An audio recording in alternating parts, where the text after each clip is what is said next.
It is often said today that God has no gender. Let us consider this question carefully. Why do we say that God has no gender, that he is gender neutral?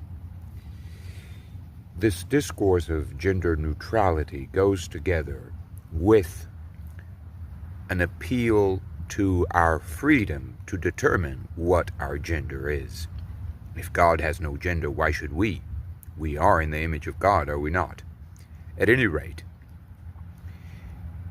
if we have no gender established by God, because God is indifferent to gender, he's gender free, then we get to choose what our gender is.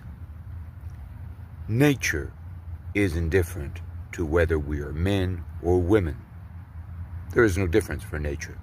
So we get to choose, we get to manipulate ourselves as bodies, as pieces of meat, as Play-Doh. When we treat ourselves as Play-Doh, as soulless, mindless Play-Doh, we feel empowered. Of course, we need technology to do that. So we rely on technology as, in effect, a new mind, a new God, a new authority that gives us freedom, that allows us to be free to choose what our gender is. Why, traditionally, is God a father?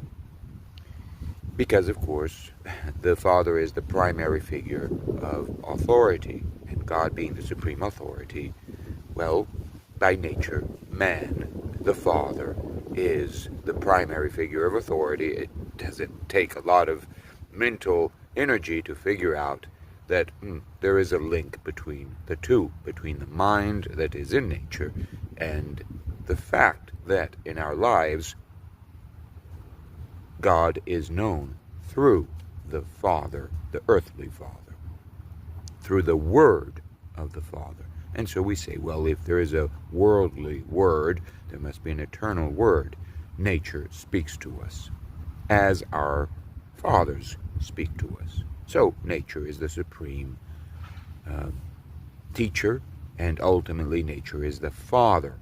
The father insofar as there is a mind hidden in nature. Of course, nature is feminine in most languages.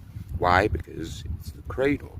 So we don't really say traditionally that nature is a thing, but we give a female pronoun to nature for that reason. Nature is generative, right? But it has this principle of generation, which is male, shall we say.